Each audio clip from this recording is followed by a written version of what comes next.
And we'll start with the Pledge of Allegiance. I pledge allegiance to the flag of the United States of America and to the republic for which it stands, one nation, under God, indivisible, with liberty and justice for all. Roll call. Alexander Woods, Michaela Conlon-View, Casey Weiss, Here. Jesse Souza, Here. Nick Helstead, Here. Adam Bantel, Here. and Caitlin Cunningham. And has this meeting been properly notified? Yes, it is. Thank you. No public comments tonight. Community engagement, gifts and grants. None that made the packet. I will have a grant for you for next month, but it wasn't Okay. ready before the packet went out. Moving on to, do we want to? Sure. Yeah. Yep, he's pretty quick in the beginning. We've got all the handbooks and Kyle. So if Kyle would like to go first, he certainly can. Whenever you guys are ready. Alright, it's all you. Alright. So for anyone new that I haven't met, I'm Kyle Masbish. I'm the school resource deputy for Jackson County. And I think if we go to the next one here, just kind of start out with a general overview of the concept, or the TRIAD concept from NASRO, or National School Resource Officers Association. That's put out by them as a law enforcement officer as the base of the triangle, counselor, mentor, and informal teacher or educator on the sides. Kind of that threefold idea of being a resource in all of those areas, right? Being someone that the kids can reach out to, that staff can reach out to for assistance with anything that applies, and then also being able to provide some education within the school environment. And I'll touch on some of the areas or some of the things I do to provide that throughout here. So next one. So in the Black River Falls School District, because I cover 3 school districts in Jackson County, so between Black River Falls, Alma Center, and Melrose. I was in the Black River Falls School District, all were part of 115 days this last school year. Splitting my time between the districts, I usually do half days in each district. So if I'm in Alma Center in the morning, I might be in Black River in the afternoon. Then the next morning I would start in Melrose, and I rotate that shift around, or rotate that schedule around. So I'm not every week in the same school on Monday or the same school on Wednesday or whatnot, so that it's kind of randomized throughout the week, but still regular enough that we can kind of keep track of that. I share my Google Calendar that I keep all of that updated on with school administrators or anyone who has need for that information. And that way they have the ability to schedule with me or know when I'm going to be around. And then I try and keep it flexible to be able to change that if need be. If we have something coming up in one school or the other, to be able to adjust that to fit the needs of the districts. Next one. All right, so some of the classroom presentations, some of the education that I do provide in the school district, providing ALICE training or helping out with drills. So I'm an ALICE instructor and have been since we started the program in Jackson County. I also teach Stop to Bleed training to our high school health classes, so the freshman health classes. I teach NetSmarts classes, so internet safety classes from pretty much any grade level where it fits in. And QPR, we do that every year with freshmen in every school district in Jackson County. And all of these are kind of as requested, so I put out that information to teachers whenever I get the chance and let them know where or what I have available, what I can provide in that respect. The NetSmart stuff is kind of the more used beyond like that high school health class. So we do it in high school health, but then other schools have requested at different times. The biggest issue is scheduling, right? Just finding a time and a place to fit it in with all the other things that you guys have going on. Besides that, various classroom discussions, I usually get into the social studies government classes, law classes. We talk about constitutional law. When they get to the Fourth and Fifth Amendment, that's kind of my wheelhouse, so I get to talk to them about how we do search warrants, how all of that works with the Fourth Amendment and Fifth Amendment in my job and in the legal system, and how that works in the real world. Good Drugs Gone Bad is another option that we offer to middle school students. We've done it, I don't think we did it this last year, but we've done it in the past. It's kind of centered or guided towards like the 7th grade age level.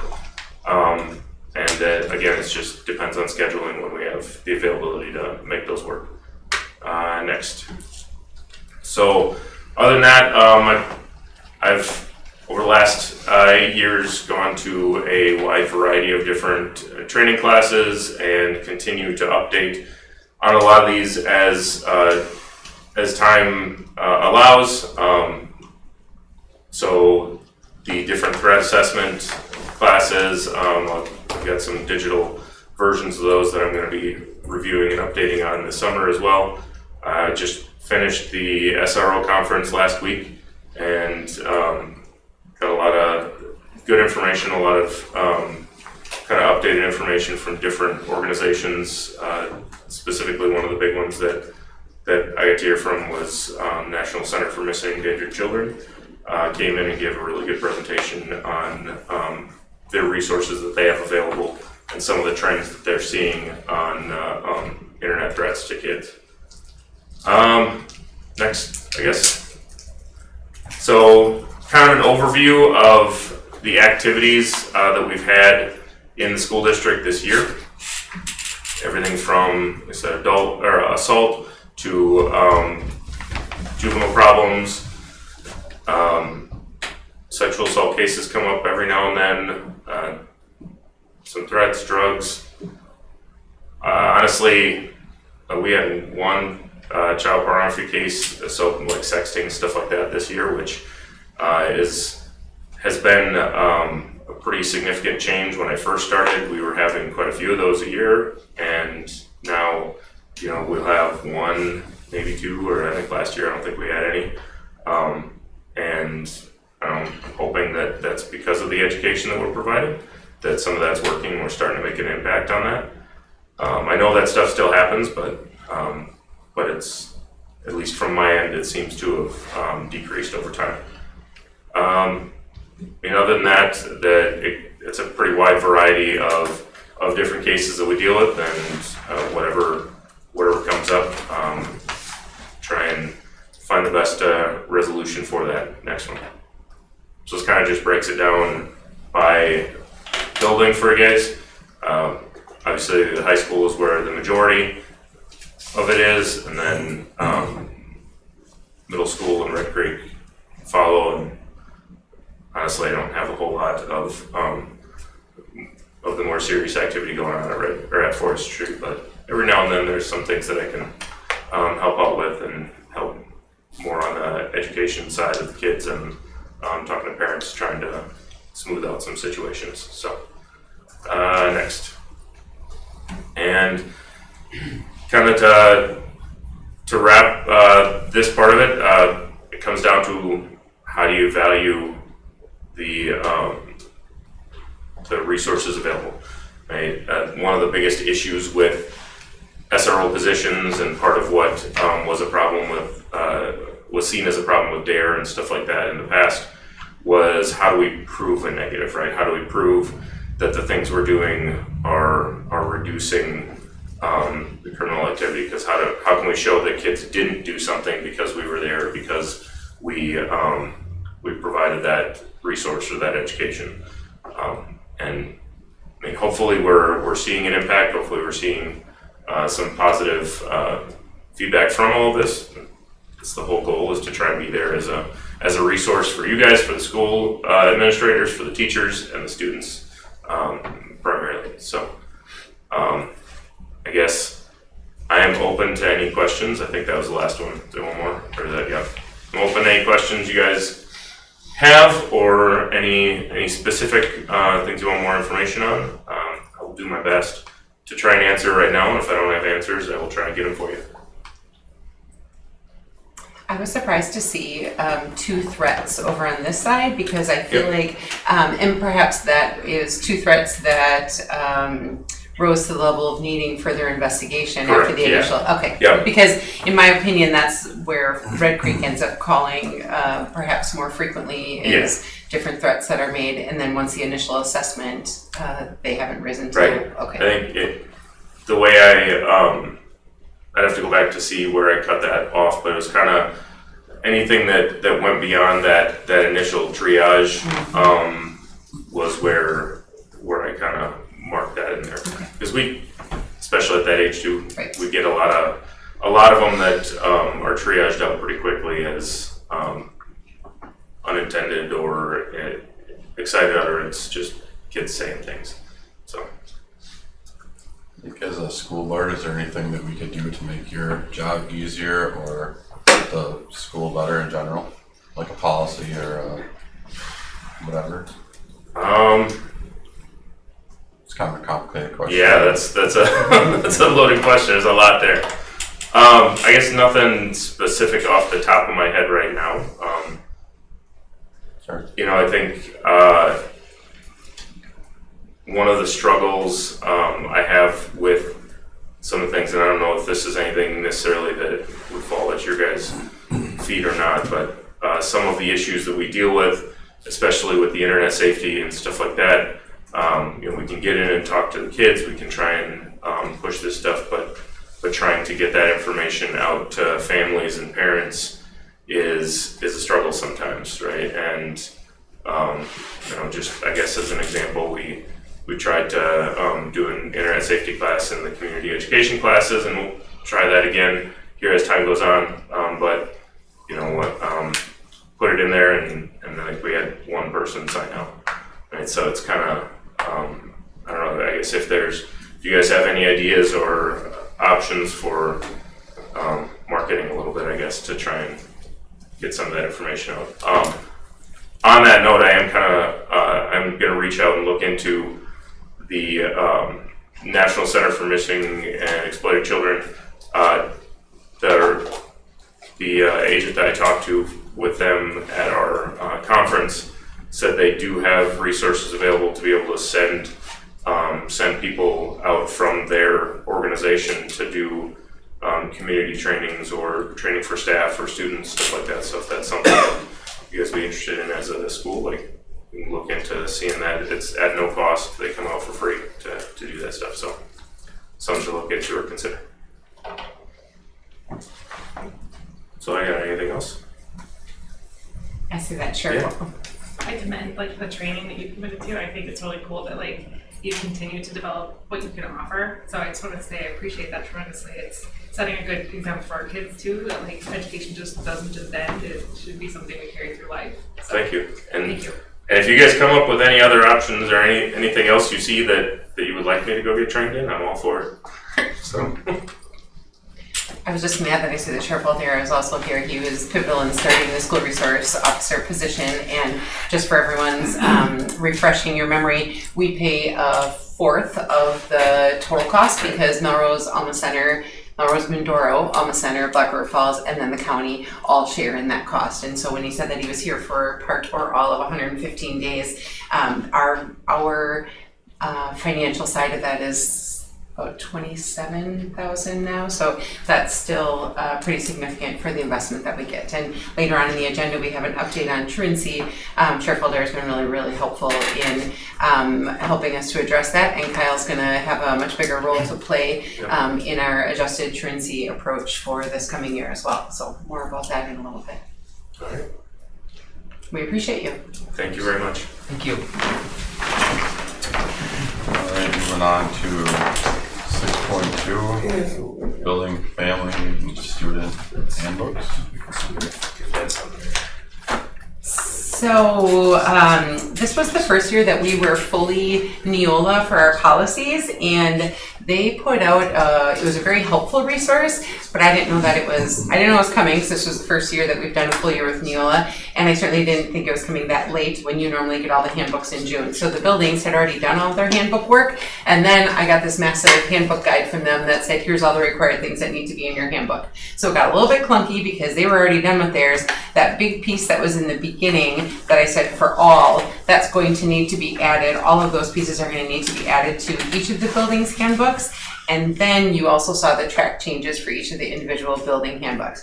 Just as a reminder, once you approve all those handbooks, they're treated as if they are board policy for the rest of the school year. So if you have questions or concerns, the building principals are all here and ready to talk to you about any of those adjustments. Any discussion? Questions? Put them on the spot. Did it run through the policy committee already? No, not the handbooks. They don't usually take that path.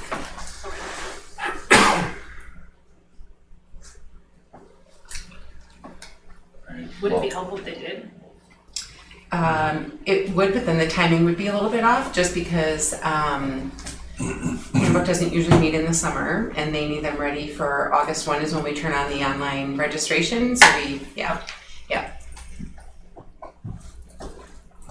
I'll move to approve the revised student handbooks for the 4 schools. I'll second that. Okay, we have a motion and a second. Any debate? All in favor, signify by saying aye. Aye. All opposed? Motion passes.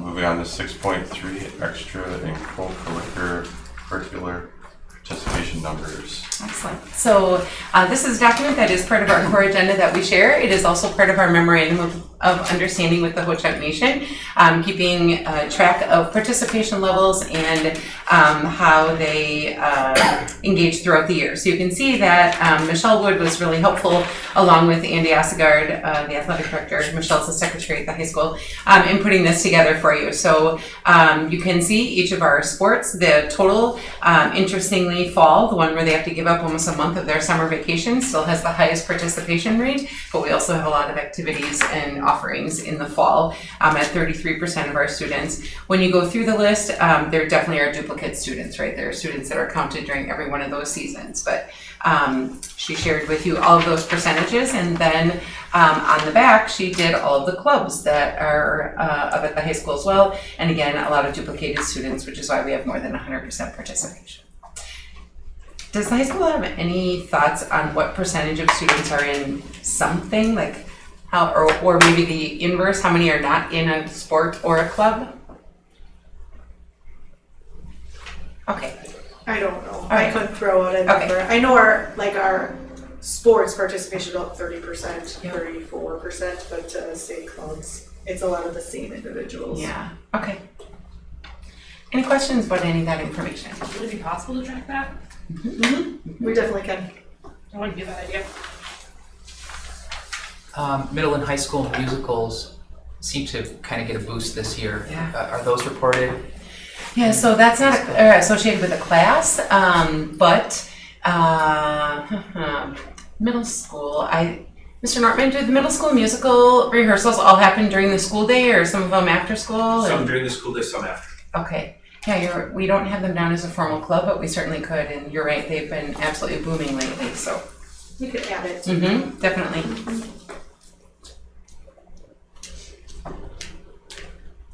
So if you have advisors that are no longer with the district, do you end up finding somebody to take them clubs on, or sometimes is it just fizzle because you don't have? Very seldom does the club need to close. Those are all of the positions that receive a stipend. We post those positions. Many of them go with a class, right? Like usually it's a science teacher who takes the science club, and FCCLA is usually our family consumer science teachers. But very seldom do we have to close a club. Sometimes we have to nudge a few people to encourage them to be interested, but they're willing to take it after a while.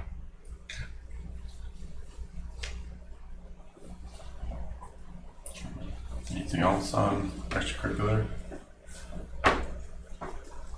Alright, seeing none, we'll move on to 6.4.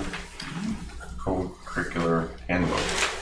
Right, so this got kind of a significant overhaul.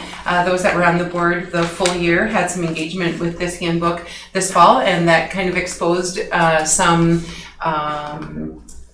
lack of clarity, I guess, for lack of a better word. The handbooks get edited each year, often by different people, and so we don't often have to go through all of the grievance procedures and all of those things. And so when we did have to go through that this fall, we realized that ours was not nearly as clear as some of the other models that we found. And so we did not do the track changes because it was a lot. Kim and Nate and Andy sat down and they looked at all of the other models and kind of picked the best of what they found from all of the other ones. And then we just went through it and made sure it had all the primary components that we were interested in. Some of the pieces that we got hung up on procedurally this fall, we made sure that the process to avoid that in the future is spelled out very, very, very clearly. And I'm going to just share notably, in prior iterations of the handbook, appeals did not come to the full board. The board's responsibility for expulsions is very real and very much your role, but participation in a sport feels like something that doesn't necessarily rise to the level of the board, and in the past they have been handled by an extra and co-curricular committee at the school. And so that was in the 2019 co and extracurricular handbook, and we went back to that prior language that if there's a decision made, an appeal that needs to be made, one of the admin from the high school will gather a team of other coaches, not the one involved with the sport at question, and the student and the family and the athletic director will all talk to that teacher panel and they'll make that final decision. So just so that you know, and as I say that, we all know that anybody can contact board members at any time for any reason. And so it's possible that they would go through that formal procedure and still want to reach out to a board member. It's important that you know we can certainly listen, but that is not the process anymore for an appeal. So if you are in favor of that, that is what this book is reflective of. I just wanted to make sure everyone was aware of that because it would be a change from the processes we use this year.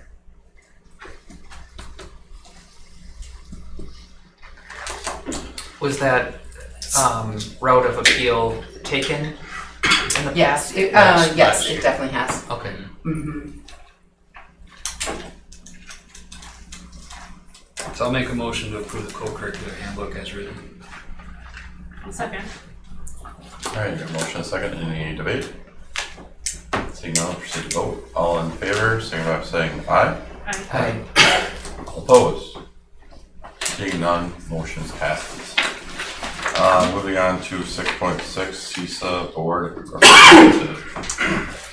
Our CISA is made up of 26 school districts in our region, and each county gets to have a representative on the CISA Board of Directors. So you might recall that we nominated Adam to be our representative at the annual meeting. That is different from their Board of Directors. Their Board of Directors meets on a monthly basis, and we have been able to have a representative on that board for quite some time.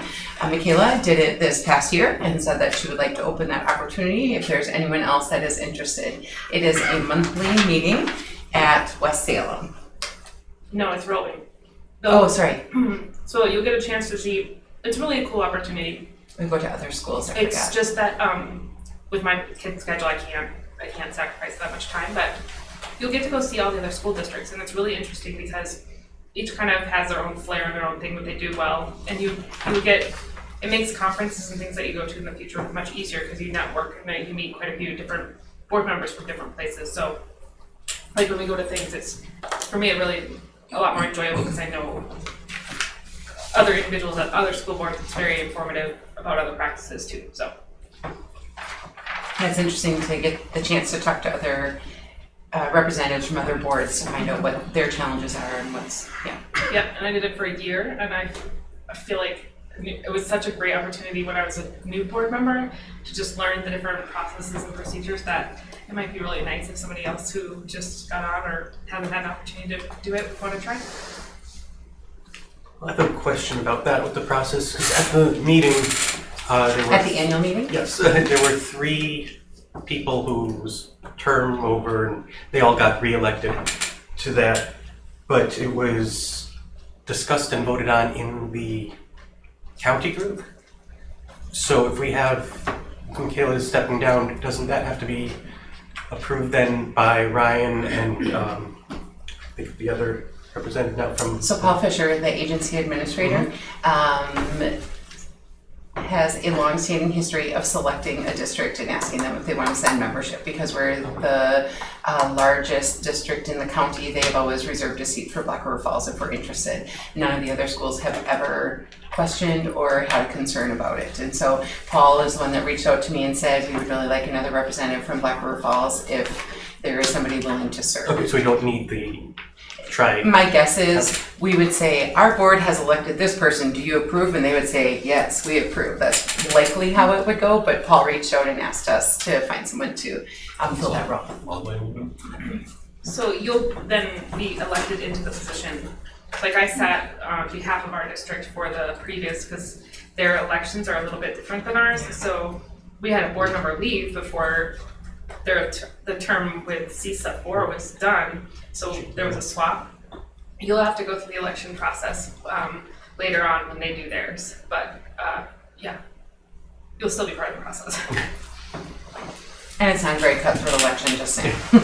No. And if there is no one interested, I would simply report that and they would try to figure that out. I'm not disinterested. I think traveling for a monthly meeting would work. It would be very difficult to make work for my schedule. It's And if you think about our region, we are one of the most northern, which means sometimes you're driving to Viroqua and Westby and Lafarge. So some of the travels are much further than just West Salem. These are weekday it evenings. was Yes. what, Wednesday? Yes. It's on Wednesdays. It's usually the first Wednesday of the month. They usually buy really great food, but we have really great food too, so. We've hosted it probably 2 years ago. I think we hosted it here. So you can volunteer for us to And host repeatedly, but I think we just got most of the like really far ones out of the way. like Norwalk, Ontario. I mean, it's just we are the northernmost in that region, and so there's a lot of A few times. what. But that's cool. Yeah, but it also has like, you know, Onalaska, La Crosse, Holman. You know, all of those are also partners. I feel like you're contemplating. I feel like I'll volunteer. When does your term expire? Well, I let Paul know that I'm really struggling because I'm Wednesday Right, the sole caregiver, so I'd like to have a replacement as soon as possible. And then I can't remember the election. I think it's, you know, I don't. I'm it's sorry. in the winter. I can tell you that it was winter when we did it. Okay, because I know, like I said, at this last meeting, at the annual, they did 3 for the other county. So if the board was interested and you were willing, you could approve that and I can get more information from the CISA administrator and get that out to you so you know the timeline for the election. Or if you guys would rather wait a month till I get that further information, that is also your choice. I'd potentially be willing. I cannot start till September because I will be gone July and August, but those two. What does your group want to do with that information? I can fill in, or I can continue until then if that's something that you feel, is that doable? Absolutely. All right, I'll let Paul know. Do we need a motion Maybe to nominate? Yes, please. Okay, I'll nominate Adam to be our representative for CISA 4, starting in September. I'll second that. Any debate? Alright, all in favor, so I'm saying aye. Aye. All opposed? Congratulations. I think the debate was thank you for volunteering. Alright, moving on to 6.7, school nurse year in review. Sorry, that was supposed to come off. I apologize. She is coming in July. My apologies. Okay. moving on to 7.1 then, on employment recommendations. Yeah, so I shared with you in the packet, there are the employment recommendations that you need to approve. Just as a reminder for everyone, the board has to approve all of our professional teaching staff and support services staff, and I can approve the support staff, but we always share with you because these are people in our community that you may know, and so it's nice to know the comings and goings. Because we are kind of, I would say, I should knock on everything wood. Usually this is prime hiring season, but our principals have really worked hard and filled a lot of positions already. Right now, as of today, we have a speech and language pathologist services, which we anticipate will have to contract with a third-party vendor because there simply isn't a lot of people willing to do that work. We need a family consumer science teacher at the middle school. We need a secretary for the middle school, and hot off the presses today, we need a high school English teacher. So those are the kind that we don't like to keep trickling in as the summer goes by, but that's still a pretty reasonable number of positions needed. And there are some support staff positions, some aid positions. We don't usually post those until July because those are hourly positions, and people that are applying for those jobs typically can't resign from their current job in June, right? And if they don't start working for us until August, and so we usually wait a little closer to the beginning of the school year to hire for those positions. So those employment recommendations do need your approval. I move to approve the employment recommendations. I'll second. Okay, we have a motion and a second. Any debate? Seeing none, all in favor of the employment recommendations, signify by saying aye. Aye. All opposed? Motion passes. Moving on to 8.1, student success report, end of year data.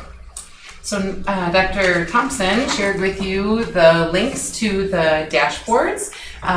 This is the first time that we've done the data report in that way. I'm open to however you'd like to tackle it. If you would like to go through it here and ask any questions, you can. If you have had a look at it, that works for us as well. Something that we were just talking about today is there's so many different ways that you can look at this. We thought that perhaps July is when the data calendar gets approved. Perhaps you could take from now to then to think about other pieces that you're really interested in knowing. For example, when Alex has been here, he said, could you sort it by kids with 80% attendance and, whatever the other criteria were. We can do all of those things. It's just how many ways do you want to look at it? So we can look at it now if you'd like. You've had the opportunity to look at it. And please send notes or take notes of different ways you would like to see it presented. And in July, we can go through on NextPath and click around and show you all the different means.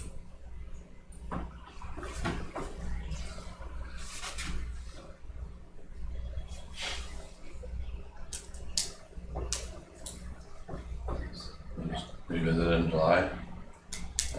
I think that sounds good. Yeah, I didn't have any major questions after looking at it. I think Alex may think that would be really. I did think of that when he said he wasn't going to be here. I'm like, data's his jam for sure. Zip's great. Also enjoys data. Okay, gets really excited. Yeah. All right, just say table the student success report until July. Or we could say we're going to discuss it further because you've Discuss had, further. there was no Yeah, questions and Yeah, you just had bring it. any additional Yep. discussion on the next meeting. All right, then moving Move on it over. to 8.2, update on accounting truancy process. So speaking of people being dorky about data, I am giddy about this. I'm very, very, very excited about it. We are gathering on July 16th and it is all of our community partners. So the Sheriff's Department, Corporation Council, Department of Health and Human Services, Juvenile Justice, and the 3 school districts that are primarily in Jackson County. I shared with you before that we did some research over which counties were reducing their amount of chronic absenteeism at the fastest rate. We called them, asked what they were doing, and they are using the tools at their disposal. So there's kind of two pieces to it. First, the schools will be sharing with you attendance goals and the action plans that they have around them. Very, very, very aggressive on reaching out to parents and making sure they know at all times what their child's percentage of attendance is. So that, and kids knowing, particularly at the high school. There's a whole system of when it dips below this, they get this warning letter. So it will not be any surprise to any families if they choose to engage and read.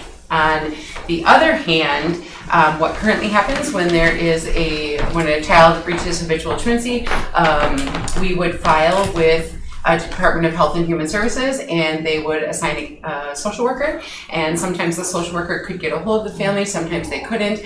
We do have monthly meetings with them where they would try to go through updates, but there were a lot of times when they would say, we closed that case because the family refused to engage, and then there's nothing that comes from that truancy citation. What is going to happen moving forward, and Kyle's going to play a big part in this, so families will get a letter at 5 excused absences, at 10 excused absences, at 3 unexcused absences, at 5 unexcused absences, they are invited in for a meeting. And every one of those communications say, if there are barriers to your child attending, please call us. If there are curricular modifications that you need, please come and have a conversation with us. Is it transportation? Like, we ask all the questions at all those stages. Part of the habitual truancy statute says that we need to keep track of all of those questions, so that parent meeting after 5 unexcused absences is very important. So they will get a letter inviting them to that meeting and saying the next step is a truancy citation. To file truancy, the county has some paperwork. Starting next year, all of the principals in Jackson County will give Kyle, they will be filing truancy with Kyle instead of with Department of Health and Human Services. And Kyle's gonna have a ticket book and he's gonna write them a citation right then and there. There will be a month, I'm sorry? It's on computer now. Okay, sorry. Well, it looks more dramatic. I was hoping it was in like triplicate form or something like that. No, sorry. So he will generate a citation for them, which will do 2 things. It will have a financial piece to it, but it will also have a court date on it. And so that becomes part of Jackson County's court system. When they send out their notices, your family is, let's just say truancy court is the 3rd Monday of the month. The next truancy court date is this, your family's on the docket to attend. 3rd Monday of the month comes, every principal who has had a citation written out during that month goes to court that day. Corporation Counsel will be there, and when they're doing like Red Creek, the Red Creek principal will go sit next to Corp Counsel and will have all of the kids who are supposed to be there that day, and the judge has asked that they would have a 1-page simplistic form that has student name, birth, or age, all grade level, all those things, how they're doing academically, what their current attendance is right up until this point, and what their attendance was when you filed truancy, and just 1 or 2 sentences on the rationale that they are giving you for not coming to school. So they want a simple 1-pager that is up to date on that day. So the day before truancy court, all of the principals are updating all of those sheets for anyone that's supposed to be there.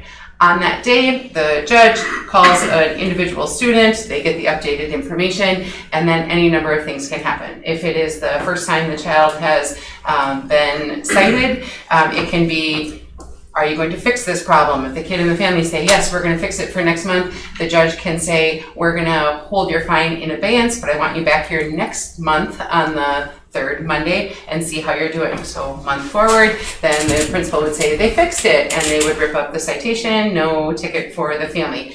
Or they didn't fix it, there's been no improvement, and the family is then responsible for making that payment. Other ways to minimize the financial piece, if a family wants a social worker, chooses, maybe they say, well, we're not going to really fix it ourselves, we need some more help, we don't want to work with the school, the social workers will also be there. And so if a family wants to work with a social worker, that will also hold their ticket in abeyance while they see if it improves. But the moral of the story is every single month there will be an update in front of the judge and it will move somewhere. Either there will be a goal articulated for the next month so we can tell whether it got better, or it will be just cited at that time. What we talked about, and this is July 16th is the first time all of the people are going to be in the same room at the same time. Perhaps after somebody is cited twice in 1 year, Then if the truancy still doesn't get better, maybe that goes through a referral to juvenile justice for a juvenile in need of protection or services, a JIPS petition.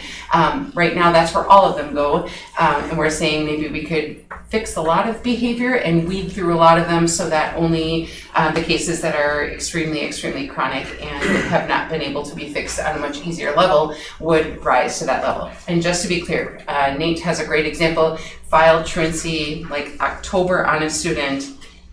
That proceeding for that JIPS petition was delayed. I think April was the first time he went to court, and they went to court to say, can we have an extension?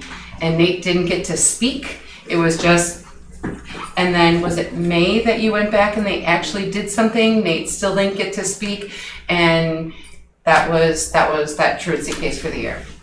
What we are suggesting is so much more timely. We're very excited about it.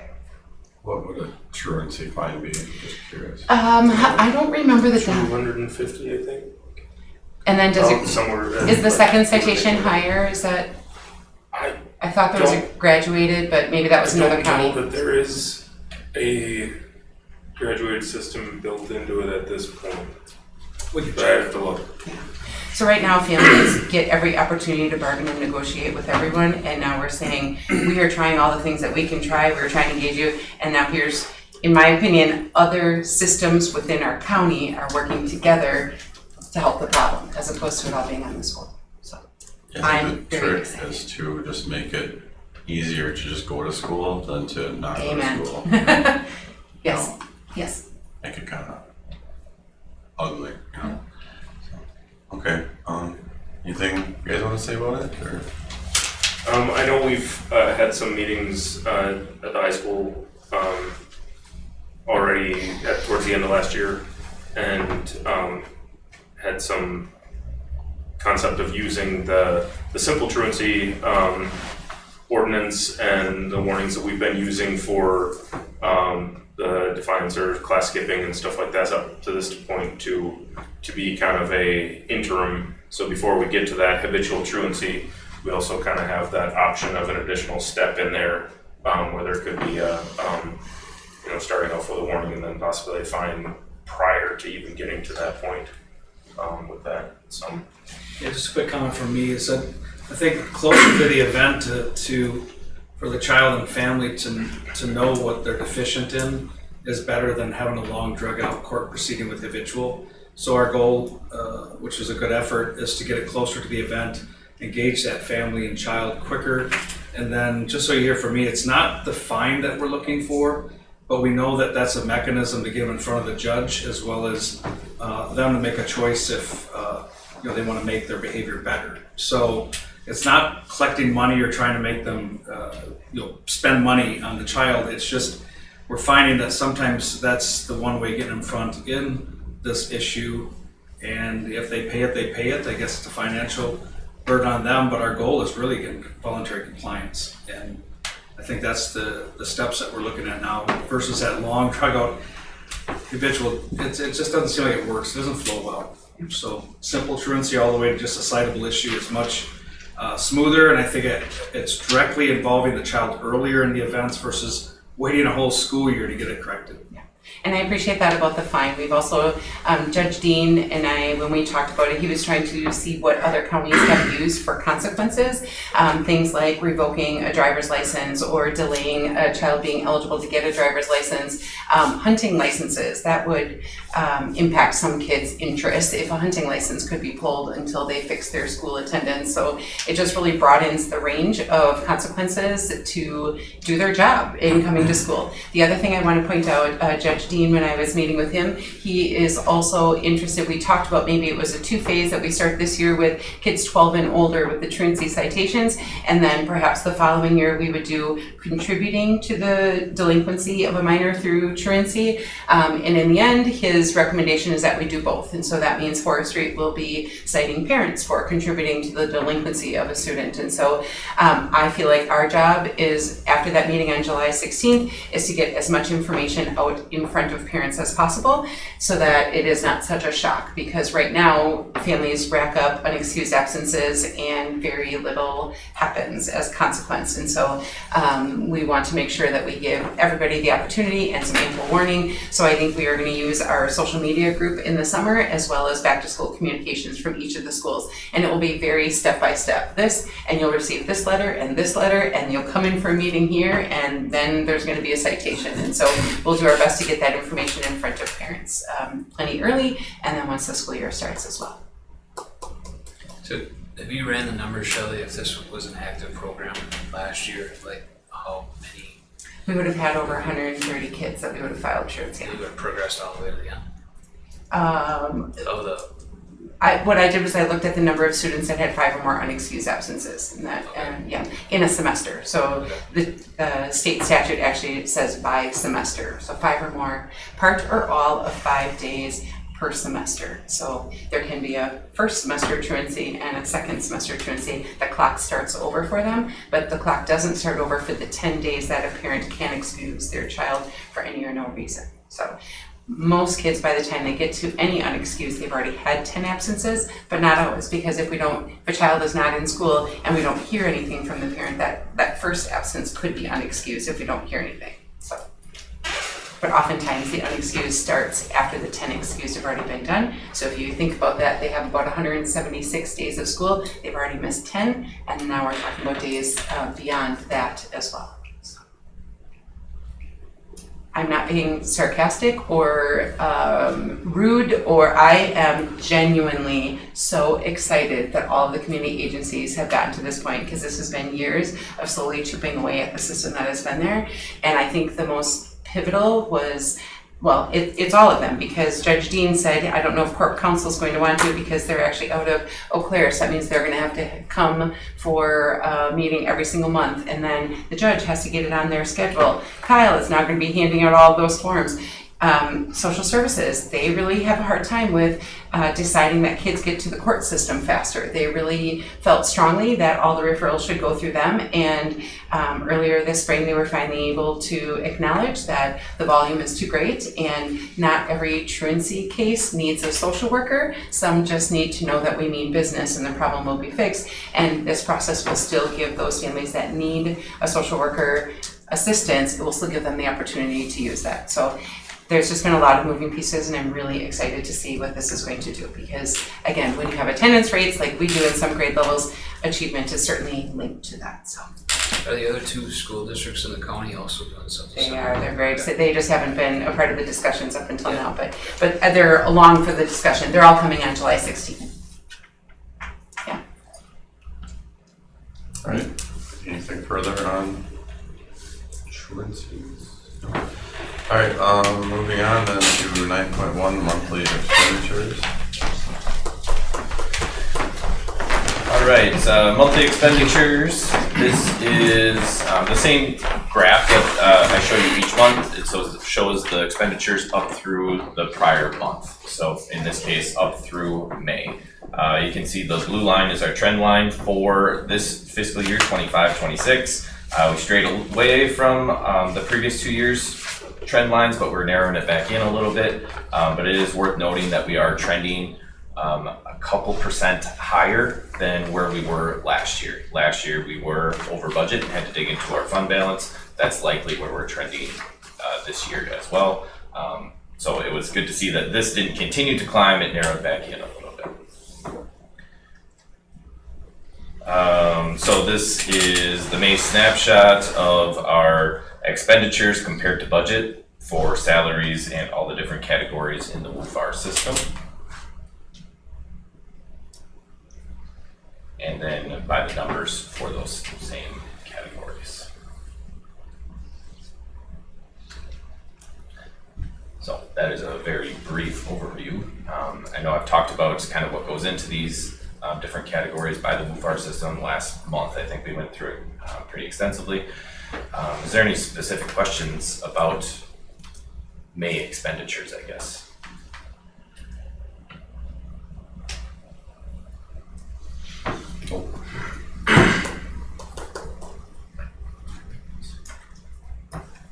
Those two need approval. vote to approve the monthly expenditures. I'll second it. Okay. Motion and second to debate. Seeing none, all in favor, signify by saying aye. Aye. All opposed? Motion passes. Alright, so moving on to 9.2 then. Proposed 26-27 budget. Alright, so this one's me again, this is the proposed 26-27 budget for the upcoming year. I'll probably say this more than once throughout the presentation, but this is very preliminary. It's based on assumptions, best guesses, that sort of thing. There's too many unknowns up until late October when we have our annual meeting to have a very, very accurate budget. So it's based on what our best knowledge up to this point. So this is the budget approval process. June, we present a preliminary budget for approval from you. And the purpose of that is so that we have something to go off of from now until the end of October. In September, the final student enrollment is known on the third Friday. Equalized property values are certified on October 1st. That helps set our mill rate. October 5th, we'll know our equalization aid, which is state aid that offsets the revenue limit. The revenue limit is made up basically half of equalization aid and half of local property taxes. And so we'll know how much equalization aid on October 15th, which means we'll then know what the local property tax will be. And then late October and end of October, final budgets and budget hearing at the annual meeting. Next up here is the Fund 10 board approved budget items from March. I used an AI to help make it look nice. It's something. So didn't turn out like I wanted to, but it's okay. So these are the items approved in our Fund 10 general account from the March board meeting and then from the April board meeting. Some highlights from our Fund 10. Our budget is balanced at about $24.5 million. If you're following along in your packets, this is going to be a little bit off from what was posted in the packet. And one of those spots is right here at the balanced budget, and the other one's going to be the tax levy and equalization aid, and I'll talk a little bit more about that in a minute. The budget is decreasing from last year by about $100,000. It's largely due to federal funding. Title I and impact aid were less this year than what was budgeted last year, and so we can assume that it's going to be the same or less next year. Special education aid reimbursement came in at about 38% as opposed to the budget approval, which was 42%. We've talked about that a little bit throughout the course of the year. It was exciting. 42% was awesome, but it is some sufficient, as what they say, meaning that they'll spend it out as much as the budget as was put in there versus some certain is they spend it out and then the percentage might be a little bit lower because that's how much was in the budget. Some sufficient would be it would have been 42% no matter what, but in this case it came in at 38%, which is about a $200,000 difference. Now on the flip side of that, high cost special education reimbursement, which was highlighted this year because in the biennium budget, high cost special education was going to show a reimbursement rate of 50% this year and 90% next year. We spent a lot of time, Melanie and I, and some of the other staff in the business office, recording all of our high cost special education costs, and were awarded $282,000 in high cost special education compared to the $55,000 that was budgeted in high cost special education. Do you remember what our claim was? Our claim was about $900,000. And I just say that because they said it was gonna be 50%, and we claimed 900,000, and we got 282, which is good, but it's not 50% of 900,000. So will it be 90 next year? I don't imagine it will be. That budget repair bill that was on the table for a while and then voted down, I think that's the only way that we're gonna reach those special ed reimbursement rates. More money has to go into the pot.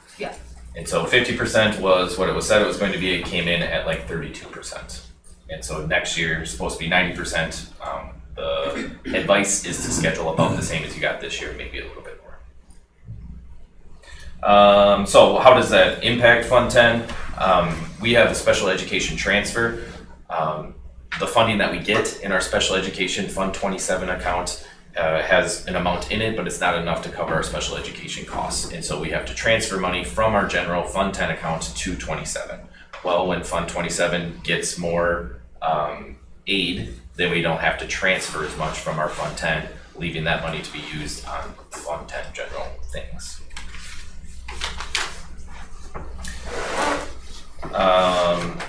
What you're looking at here is our revenues in these different categories for current year. This is fiscal year to date, and then next year our budget year. One of the things that I wanted to point out is going to be our property tax. This is one of those that is different than what is in your budget packet. I think in the budget packet it says about 6.8 million. The reason why this is different is the 6.8 million was before we did our $900,000 prepayment in debt. And so what's going to happen is our local property tax is going to go down from 6.8 million to this 6.262 million. So prepaying the debt allowed for more equalization aid and in turn less local property tax. Now again, this is all subject to change because they're all just projections at this point. On the expenditure side, in the different categories, it is a balanced budget, and this is where those expenditures are going to lie.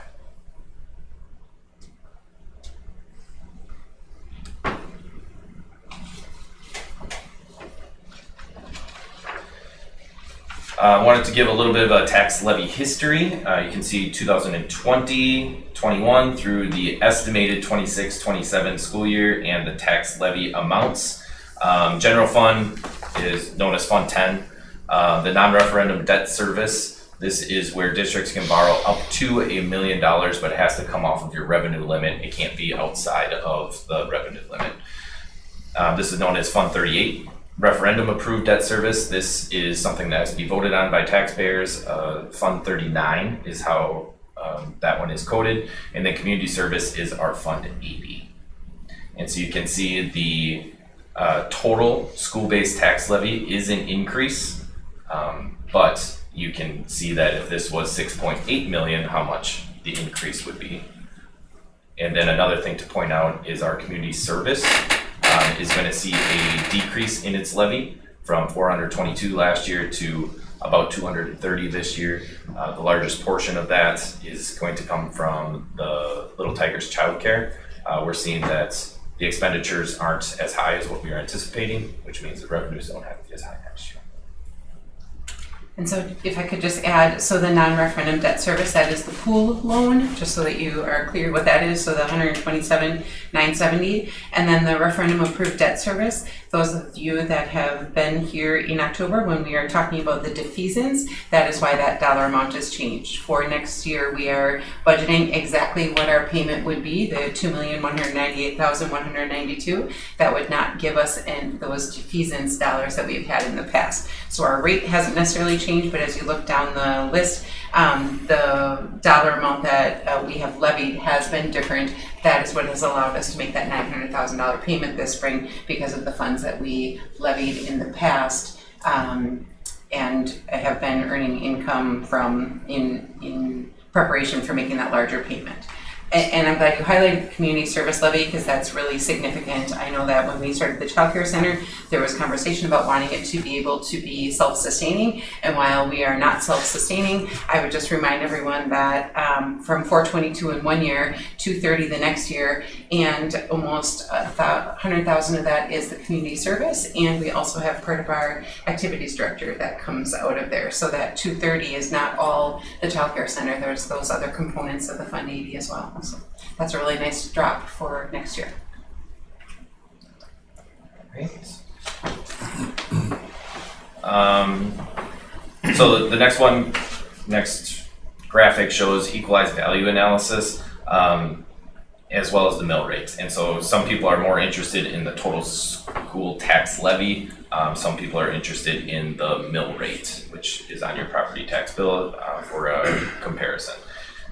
So the equalized value percent change is listed here. I want to point out that 24-25 showed a 4.72% increase from the previous year. And then in the next year, 25-26, it showed a 13.41% increase, which is a very, very large jump in equalized value. The state average was between 7 and 8%. And so what that means for a school district, if your district's equalized value is growing at a faster pace than the state, then you get less equalized value. And so making our prepayment is showing that, hey, we're spending this much, which means we need more state aid, equalization aid. And so this 4% for next year, we don't know the equalized value until October 1st. So this model that you're seeing here comes from our financial advisors at Baird. And so the estimated equalized value increase for the next year is 4%. That could change. It could be 13% again, or it could be 1%. We don't know right now. This is just based on our best guess. And so the mill analysis then breaks down the total levy for each of those funds, 10, 38, 39, and 80. And of the anticipated $5.60 mill rate, where each of those funds, how much goes to each of those funds. And this is based on $1,000 of equalized value. When we did the referendum survey, many of the community members said that they were asking for more transparency and clarity around school finance. And I think that it's just complicated, and the fact that this is published in the paper, so it's very transparent, but it's also a complete estimate. And so if somebody looks at it and then in October looks at it again, they say, well, were you wrong? Nope, we just had to estimate how many kids we were going to have. We had to estimate what the budget was going to do, all of those things. I really appreciated that Brandon broke it down, because I feel like when we talk about the community service, to know that 15 cents is what is of that total mill rate is for that levy, and the $1.39 that is for the building projects that we did, right? I just appreciate that it's broken down so that people can see which components have an impact and which ones don't. So if the board does move forward with a referendum, we would see that listed there as well. It would be operational referendum, and it would have that exact impact on the mill rate listed right there for everyone to be able to see. All right, and then the tax rate or the mill rate over some history. So you can see 2020-21 broken down by each fund, so 10, 38, 39, and 80. From 2020-21 all the way up to projected 26-27. You can see how the mill rate has gone down. A couple reasons for that. A refinancing of debt helped out a lot. And then the other one is large increases in equalized value. Equalized value goes up, mill rate tends to drop. The goal is to try and keep a pretty steady mill rate so that there's not big shocks and ups and downs in those tax bills, but also, you know, we want to, I don't know, try and do the right thing to not make the total tax levy go too high. Right, it's trying to be good stewards, that you can't control the fluctuation. So if we can steadily decline, that is what the boards previously have chosen to do, and that's where they've used that defeasance, so that it has declined each year, as you can see here, but we didn't let it drop as low as possible. And then when equalization changes, then it would have to drop so dramatically. So the strategy of the boards in the past has been, how can we have a steady decline as opposed to a lot of ups and downs, which makes it feel even more challenging for people to understand what's happening with their tax bill. So I would just remind everyone that in 2020, we passed that second $24 million referendum, and our tax rate and total school mill rate has declined significantly, over $3 in there. So even with an additional $24 million referendum during that time, the mill rate has continued to decline during that time.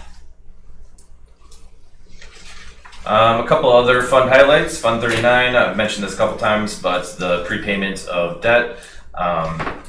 has helped with our tax levy and mill rate. Our Fund 46, this is our capital maintenance trust, currently has about $55,000 in it. When we put money in the Fund 46, it's still, we collect state aid on it, but it's put in a spot where we can use it towards capital maintenance if we need it. Fund 46 also hosts, if there is a referendum of sorts, we store it in there and then spend it out as needed as well. So right now it is in, it's collecting interest in an account. Fund 50 includes a plan for continued free breakfasts and paid lunch, just like the current year. Participation was down this year, likely due to more families electing packed lunch from home. And we continue to encourage families to file for free and reduced lunch forms.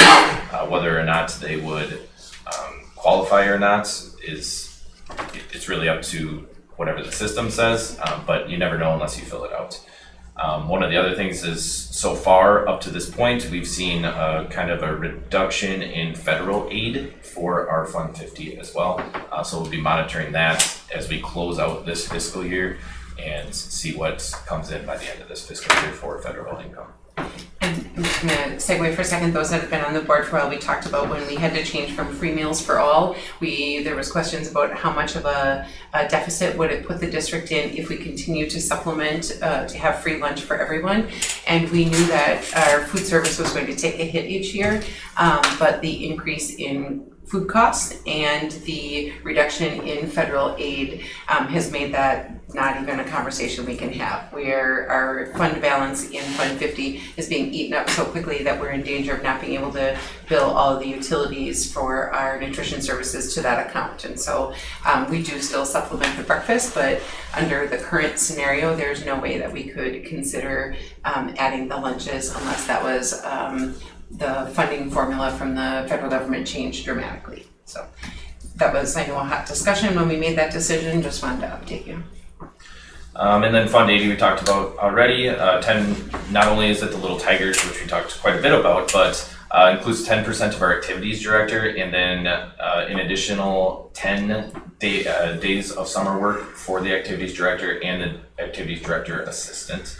It is the community education coordinator salary, benefits and program costs and resources for the Little Tigers Child Care Center. And then we talked about that levy decrease for the entire Fund 80.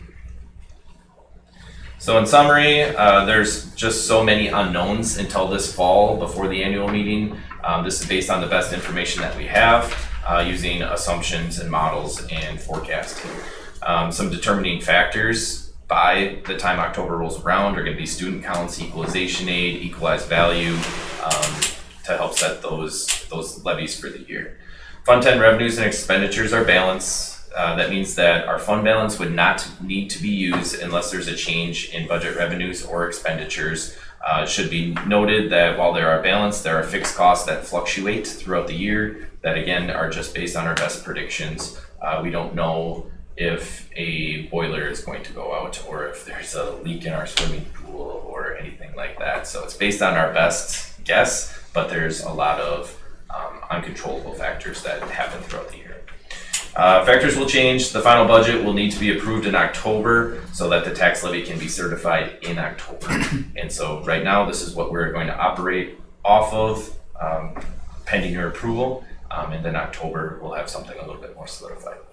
And so as I said, once it receives your approval, this gets printed in the paper. So it is official for now. And so this preliminary budget does not include a referendum. That's correct. So if a referendum were to pass, that essentially would cover the items that we discussed that are listed under the goals of the referendum. Correct. Okay, so and that's not. And so what will happen this October at the annual meeting when you are certifying the tax levy, you will certify 2 of them. You will do one without a referendum and one with a referendum. Okay. And then after the vote in November, that will determine which of those actions move forward. So at that annual meeting, you would actually approve 2 separate budgets.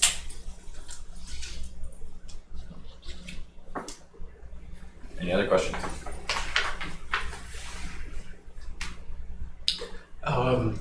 there was the talk with the issues with the pool at last time. Is there any updates Any with updates? that? And, you know, monies with that, or I think buses are huge, just being able to. Yeah, so for the pool, there's swimming lessons going on right now. We scheduled somebody to come look at it and analyze where the leak is coming from. The earliest they were able to get here was in July. That actually worked out pretty nicely 'cause swimming lessons end before July. So they'll be in here. They're most likely going to come in with dive suits and inspect things. From there, they'll be able to tell us what the leak is, and then the company also fixes it, so they'll give us an estimate on what it's going to cost there.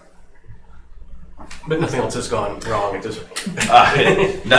No new troubles, just our current ones. So it is still leaking at a rate that's higher than what it should be. Not that it should leak at all, but we've always had a little bit of a leak. Now we have a lot of bit of a leak, and so it's going to require some fixing. Since it's like the second time that we've had issues in my term, is it possible to give an assessment on like the lifespan of the pool in general when they come to do that leak assessment? Yeah, so there's two separate parts. There's all the mechanical systems and then there's the physical Right. pool, right? And so last time was all the mechanicals, this time it's the pool. So we can certainly talk to them about it. They're just separate people doing separate parts of the pool project. But yes, we definitely can ask them about that. I feel like I put in the packet late, so if you looked at your stuff before today, you wouldn't have it, but somebody had asked about a pool usage report. Are you in the Shares Drive or Yep, I can. in the Google Drive? So Andy put together some numbers on the pool usage.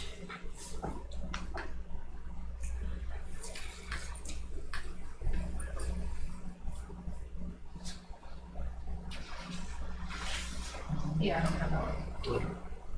It's in. It should be in there, but if you reviewed them Oh, before I see. today, it With wouldn't, my yeah. own stuff. So, Okay. yep, I got them in there. I see I that. got them this morning, yeah. So if you look at the one that is 6.3.2, Brandon? Yep. Okay, 6.3.2, it talks about the percentage of use for all those organizations. Swim lessons probably should come out of the community category because we use that as summer school billing, so that wouldn't fairly be a community expense. If we are gonna count those students for reimbursement, then we have to have a pool to be able to do that. So that piece would change just a little bit, but you can see the breakdown. And I absolutely understand that we are trying to bring our Fund 80 levy down, but know that the community usage of the pool is something that would be billable to Fund 80 if we wanted to move some of those costs from our general Fund 10 into Fund 80. And I'm not suggesting we do that, that's not what's being recommended to you, I'm just saying for future use, that would be a possibility.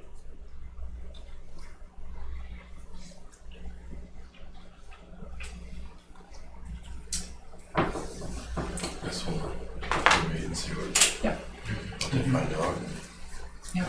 Go from there. And so we did some checking, just because when you hear we're losing them that many gallons, we were concerned about our utilities, and we looked, and May utilities for the middle school. The middle school's always been extremely high because operating a pool is expensive. So it is our least efficient building when it comes to utilities, not because of the leak, but because there's a pool, because that is just a given.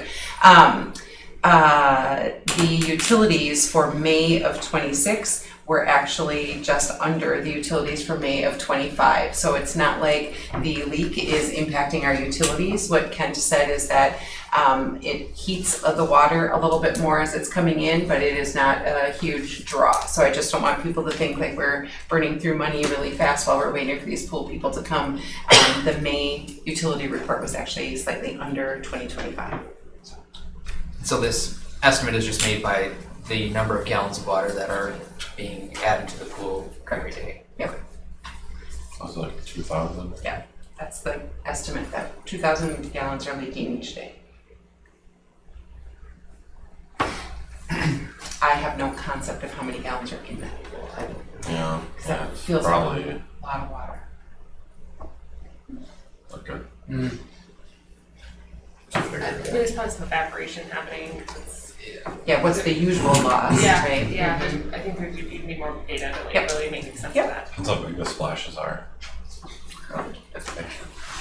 Who's jumping off the deck? I don't know those things exactly. I'll make a motion to approve the preliminary 2026-2027 budget. I'll second. Okay, got a motion and a second to approve the 2026-27 preliminary budget. Any debate?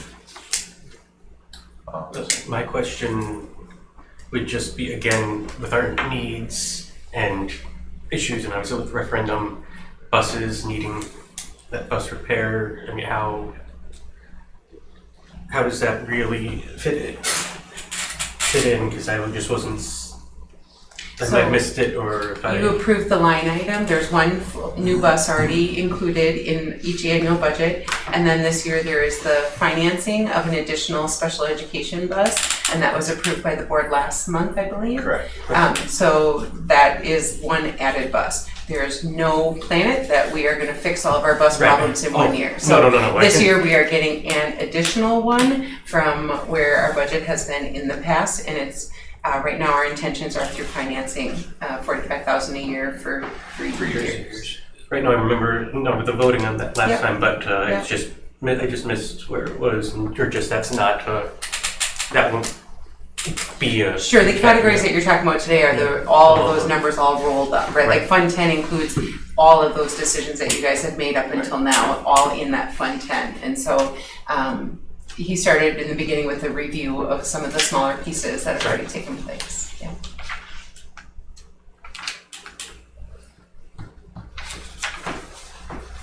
Anything else? Proceed to vote then. All in favor, signify by saying aye. Aye. All opposed? Motion passes. Moving on to 9.3, potential referendum budget. So I shared with you, I just wanted to start with a reminder of exactly what we said to the community, right? We said option one, if voters support a referendum providing $1 million each year, the district would be able to maintain most current programming, but still need to make budget cuts. As a result, class sizes will increase, the bus replacement cycle will be extended beyond the recommended age, and student services will be reduced. So some of those things that we said were going to happen have already happened. You have approved them through that other sheet that we talked about, the student success coordinator, science teacher, fifth grade teacher, the Title I interventionist and reading specialist being combined.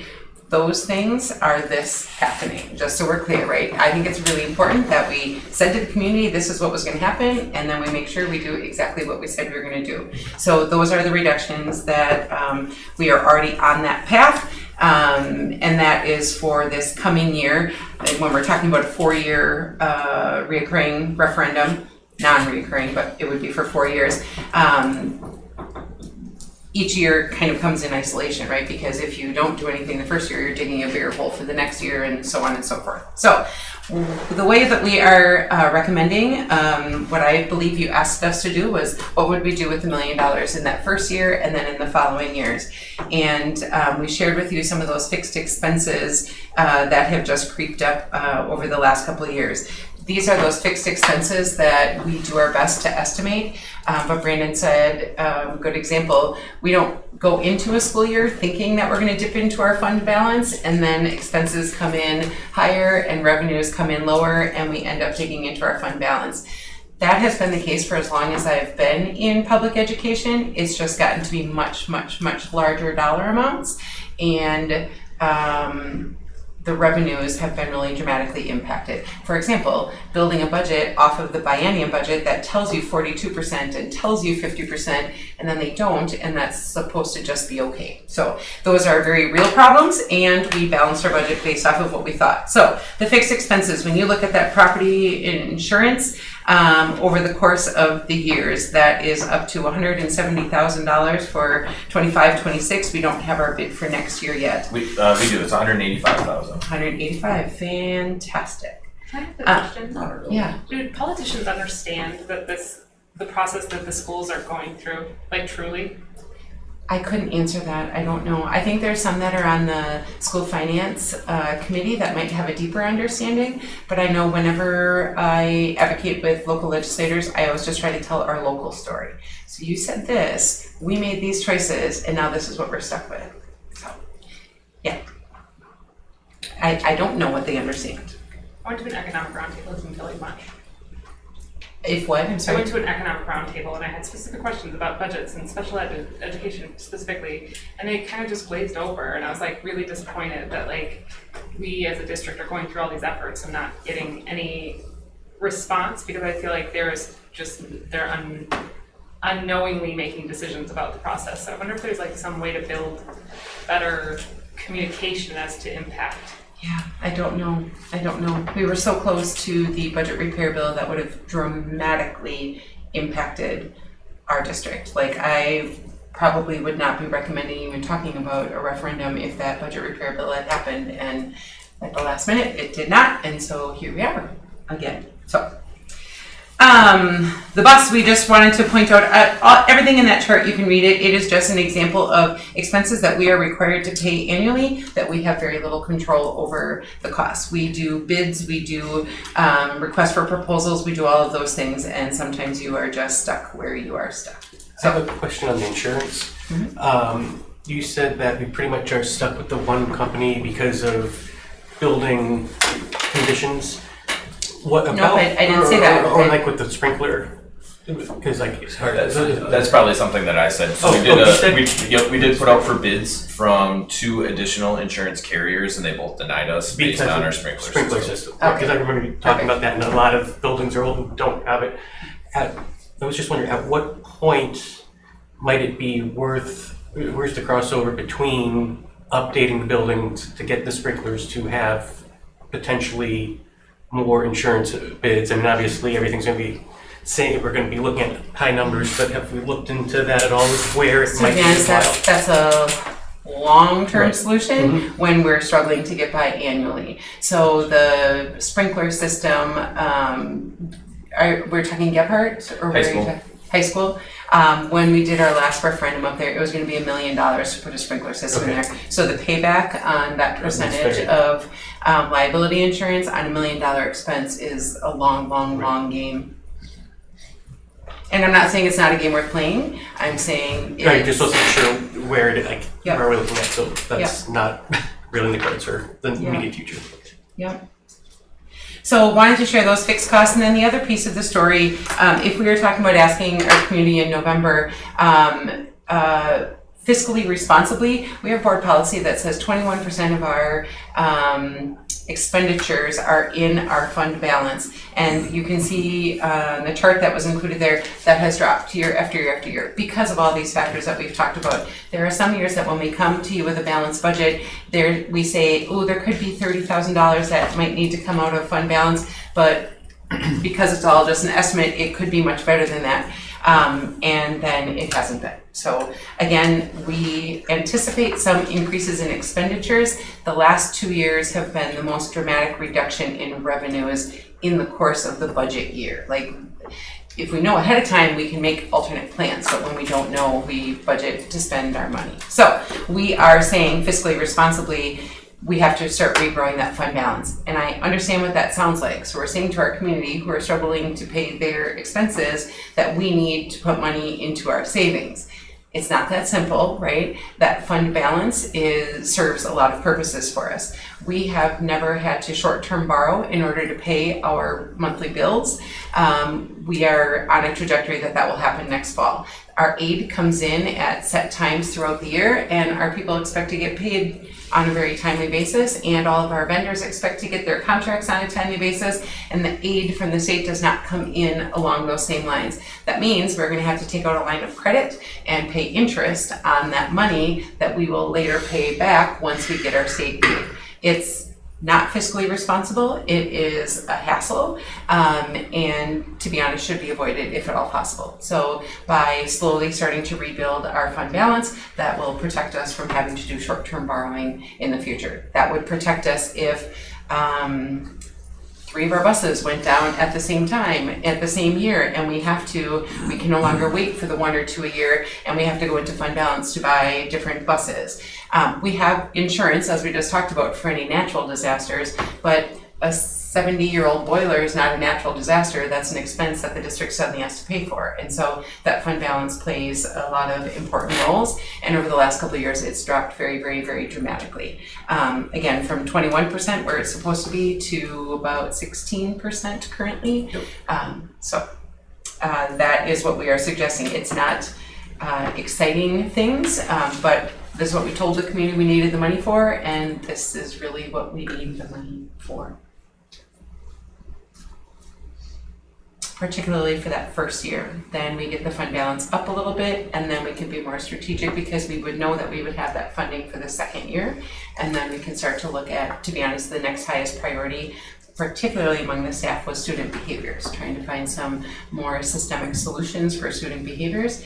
And we just don't think that a referendum passing in November with our current financial state is going to give us the opportunity to invest in a lot of innovative ideas at that time, but would give us some time to develop things for the following year. And the fixed costs are going to be the same every year, right? So once you're using referendum funds to pay those fixed costs, you're going to need to do that same thing. It's not like that hole is magically going to be filled some other way, unless the state funding formula changes, right? Every biennium budget, there's an opportunity for it to change. Questions, comments, thoughts about what we've shared?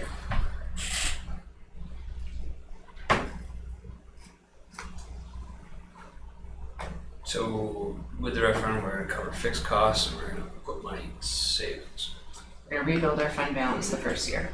But that is how the general public is gonna look at it. Agreed.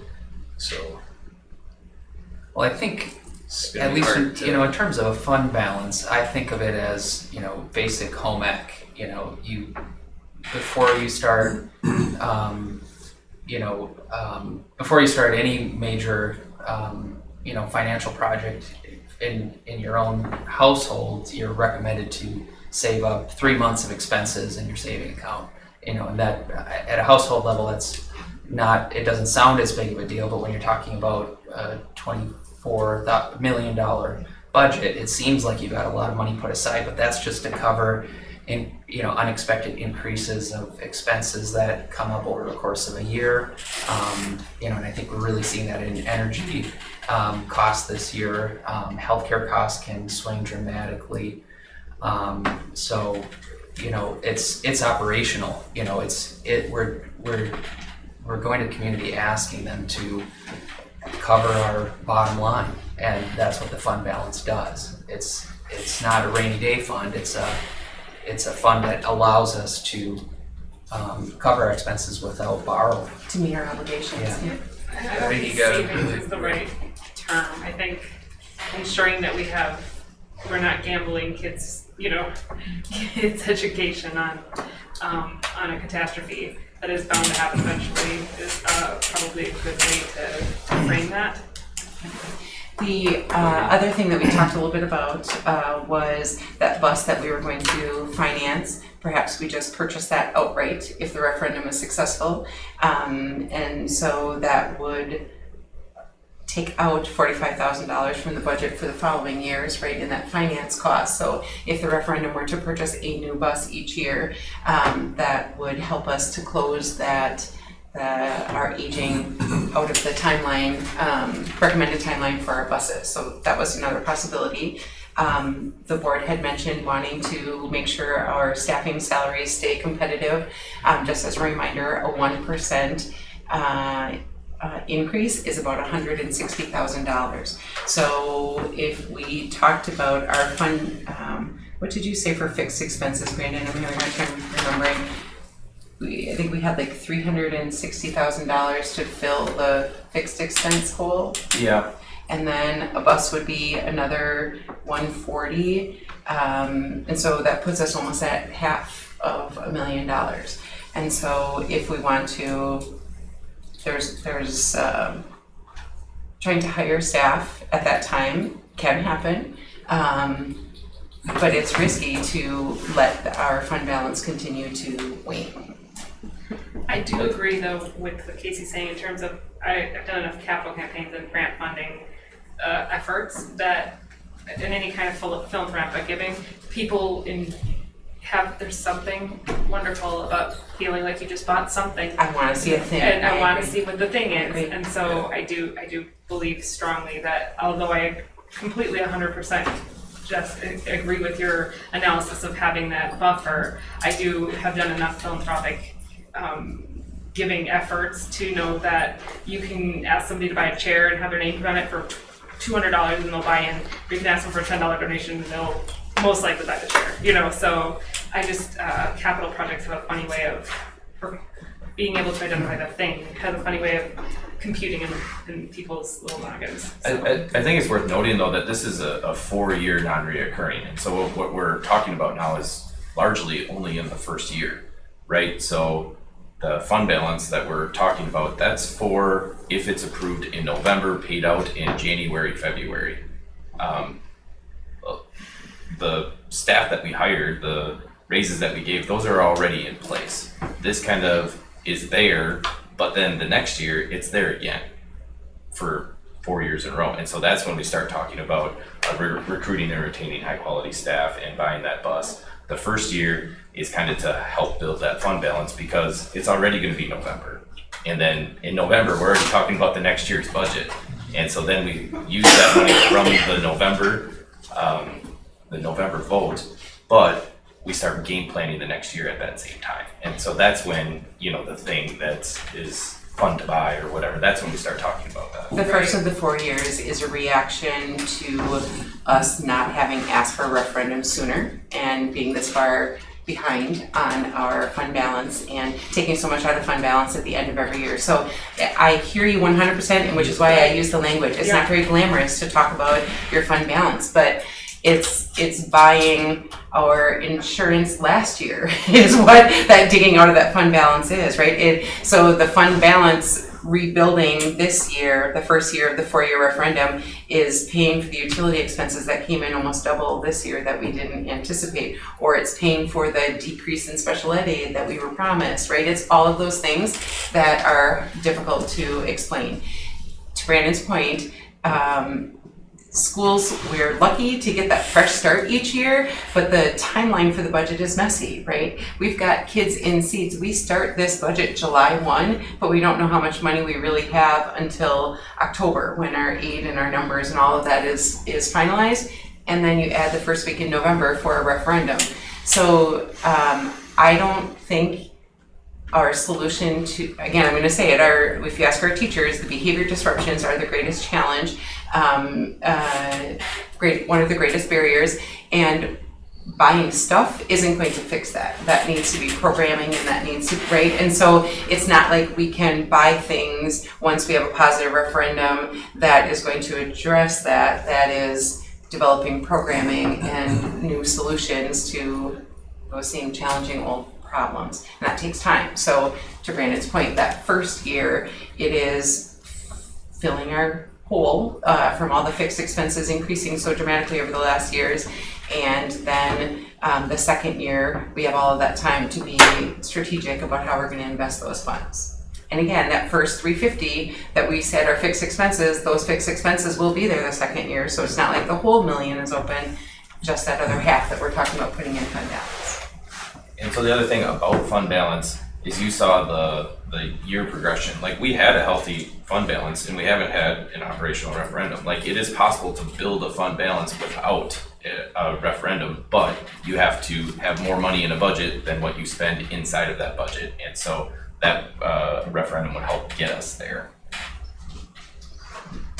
So we get how it sounds and we get all of I think it's that. We gonna be want a- feedback. Yeah, I mean, I'm the general person sitting, and we're in a community that isn't well off at times, okay? And they're gonna look at, well, you want more money, but you're gonna build your fund balance when I can't build mine at home, okay? I think we gotta think a little bit more outside of the box than this to try to get people to back this. I mean, this makes a lot of sense to people that maybe have a little bit more financial off and can do these type of things, but I think we come from a community where not everybody gets to make those decisions on a monthly basis of where the extra money gets to go to. So I think the perception is gonna be a tough one to sell. I get that the fixed expenses are going up 100%. I mean, that's, everybody feels that at home right now, you know, and everything that they do. So I think it's easy to show that to people and for them to understand, well, yeah, okay, well, we gotta do this just so we can, you know, keep tires on the car type of thing, right? Is there a way to progressively bring the fund balance back up rather than trying to eat the whole cookie the first year and to still do something that would give people the feeling like that this is what the extra money is going towards, you know, and I know we completely, I guess I completely understand the fact that what we're saying is that we knew we were gonna have to make cuts even with $1 million, right? So I get the perception of it's hard to do, but I think just I think trying to get it all in one shot is gonna be a hard sell for people to understand without giving them something on it. I do agree, like, if you could say, like, look, this is gonna allow us to give an extra 1% raise to the staff, it's gonna allow us to fund an additional, you know, to fund a bus or something. I mean, those type of things the perception could look a little better. That's just my opinion. Yeah, So, I'm gonna second Casey, and I wasn't saying that we wanna just go buy a bunch of stuff. Of course You know not. what I mean? Of course What I'm suggesting is if we're going to get it approved, and we're gonna get the votes that we need to make any progress, the strategy going into that has to kind of build off how people are naturally inclined to vote to give or to inclined to give.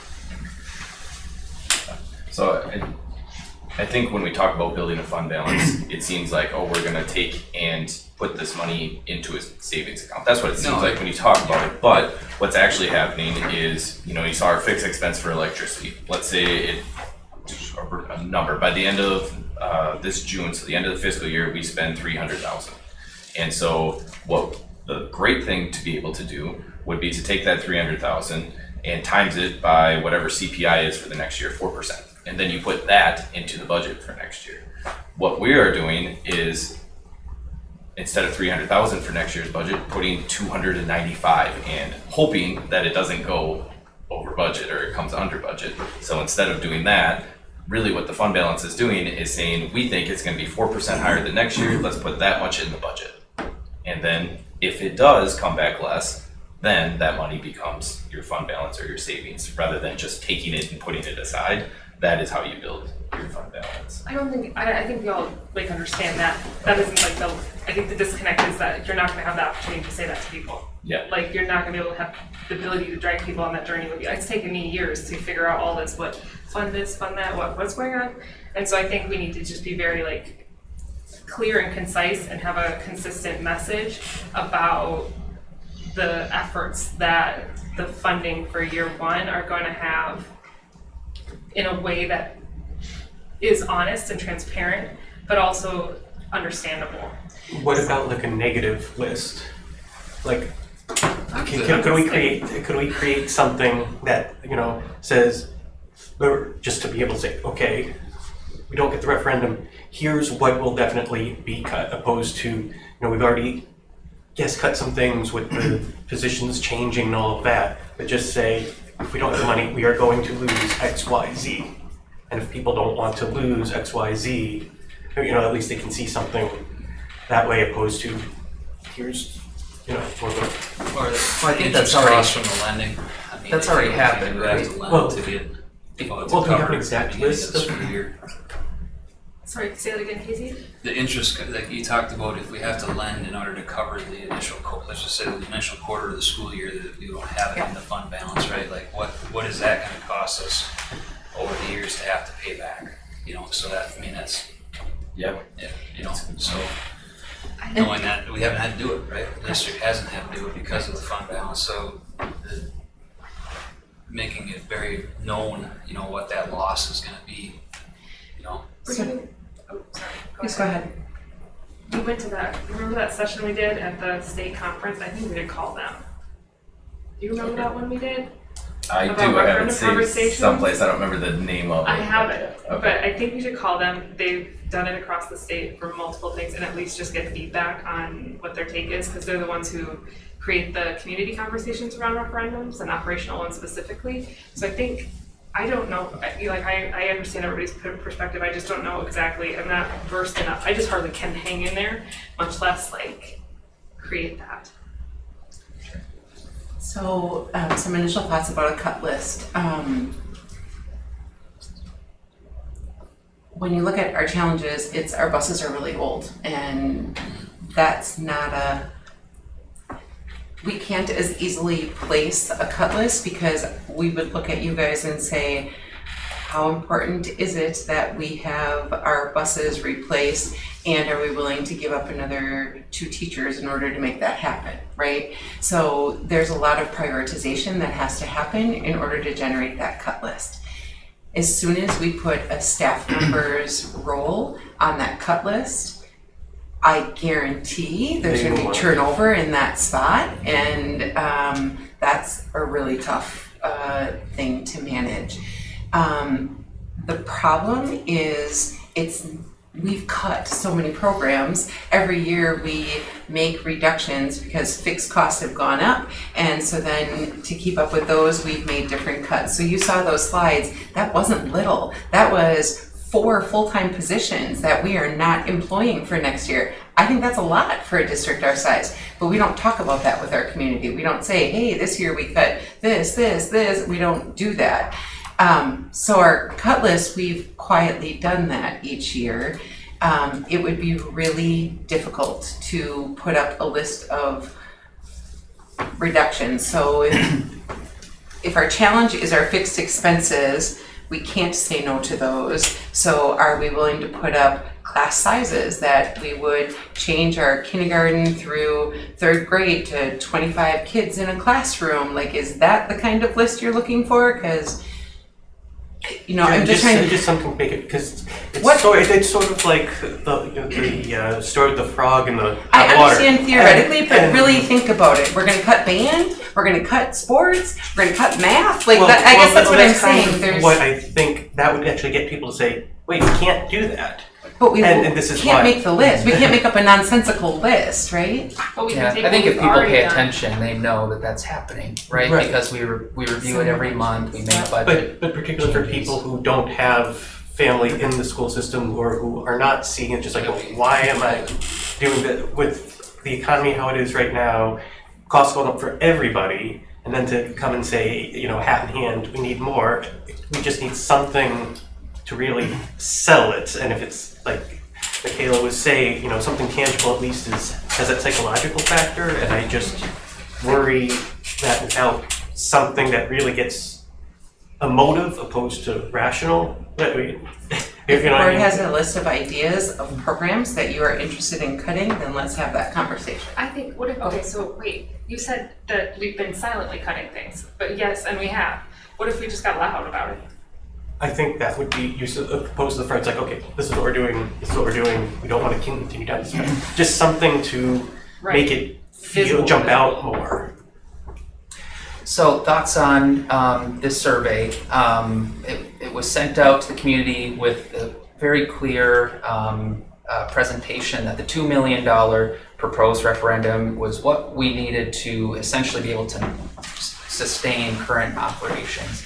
And that if we were going with the 1.4 or the 1.0 million dollars, that we will need to continue to make budget cuts. And if folks tune into these meetings, or if they talk with folks on the board or the administrators, they'll find out exactly what those things are, and it's publicly reported.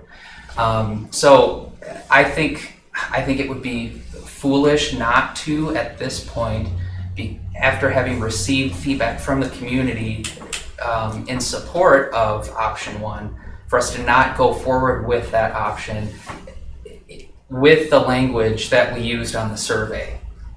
Otherwise, we're just kind of throwing all of that helpful information that we got from the community members who responded to the survey. We're just throwing, we're making up a new path that is basically a shot in the dark at that point. It's an operational referendum. We are covering operations. It's not pretty. We don't get a, you don't get a fancy new car or a vacation out of it. You're paying the electric bill. And I think our community understands that enough to support option one as stated. So that's really the direction I would like us to see us move in. Just in, to support the community members who voted for that, or at least expressed support for that in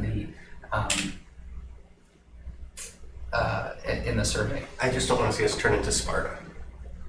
That's with a failed It could referendum and happen. then failed. Yeah. And that scares me because that's Sparta's not the only community, let me just be very clear, right? Melrose failed one last year and then passed one the next year, so let's just be really but open. I mean with getting double hit, with getting extra Yeah. funds. That's what scares me, the fact that we were within the margin of error on option one. Option 2 and 3 are obviously off the board.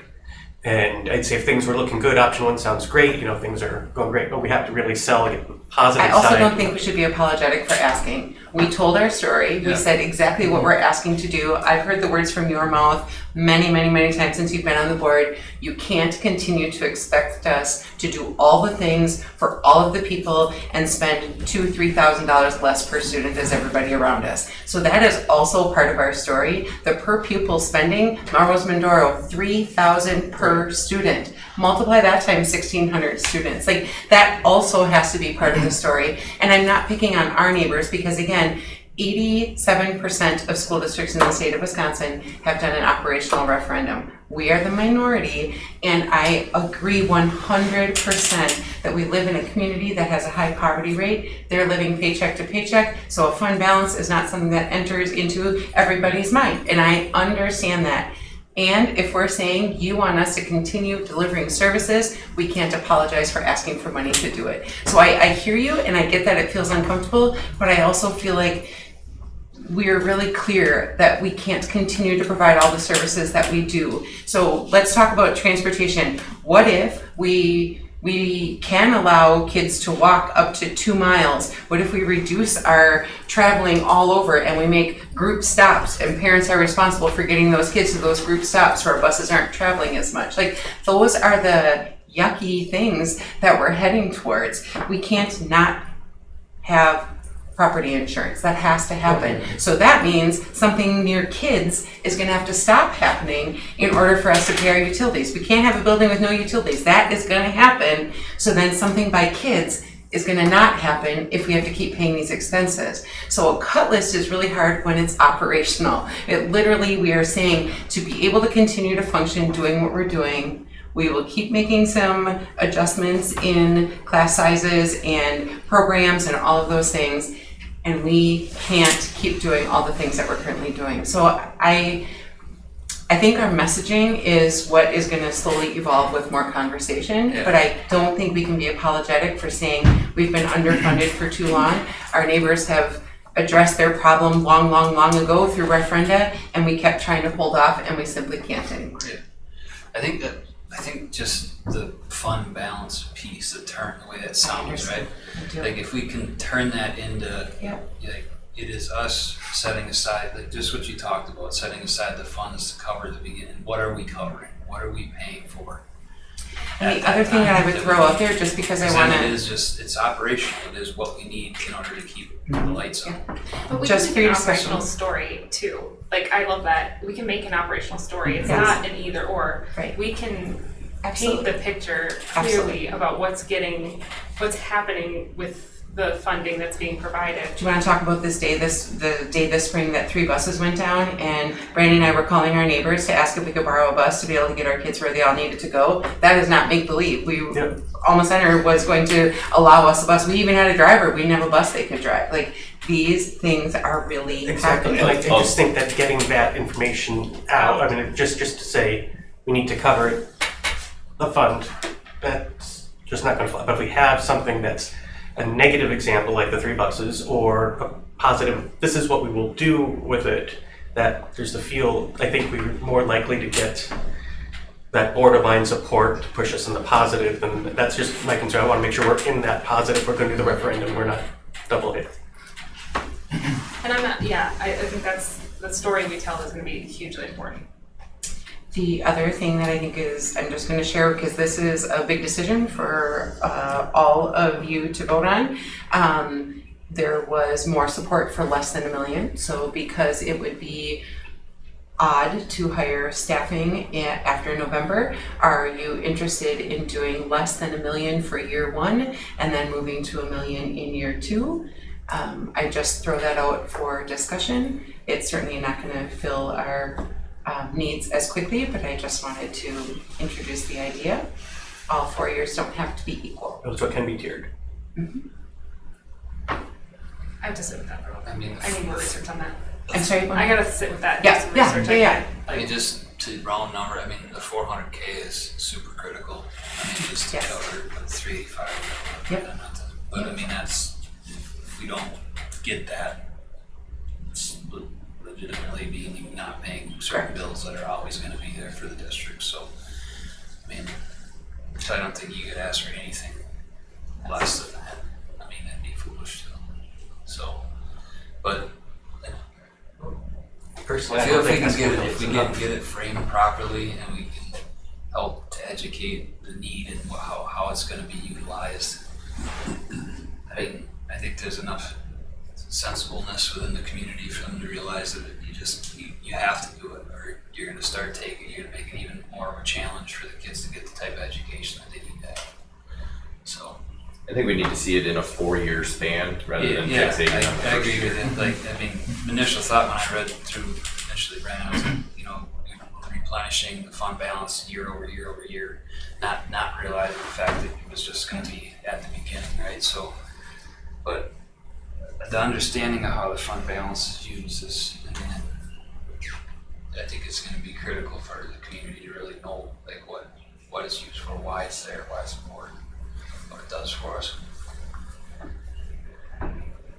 And so, end of August is when the board will have to be ready to pass a resolution. So this is our June board meeting. I'm just gonna put this out there that, before that resolution, perhaps we wanna consider setting another date aside in July or maybe 2 in August, so that we have at least 2 more opportunities for open dialogue around it, or once the resolution language itself isn't nearly as specific, it's the communication immediately following. So I just wanted to remind everyone that by the end of August, that resolution needs to be passed in order to be on the ballot.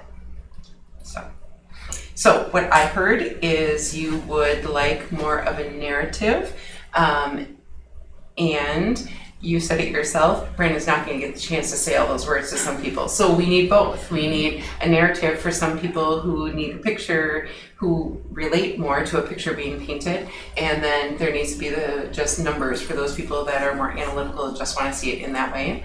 And we would like to see the 4 years projected forward. The challenge in that becomes there's 2 biennium budget in there. Like, I'm just gonna say, maybe I'm Pollyanna, but it's possible the next biennium budget, they increase special ed funding and our open enrollment swings, and we don't need $1 million for all 4 years. Like, that's possible. I'm not saying probable, but it's possible, right? I'm not saying we always need more. I'm saying we haven't, the funding hasn't came and we haven't done a referendum, and both of those are not sustainable. So for next month, we will have a 4-year layout. We will have some narrative stories that are very, very factual and real based off of what we said on the survey. And if you have independent thoughts in between, please send them our way and we can incorporate those in. I just feel strongly that I don't think we can go into this apologizing for asking for money.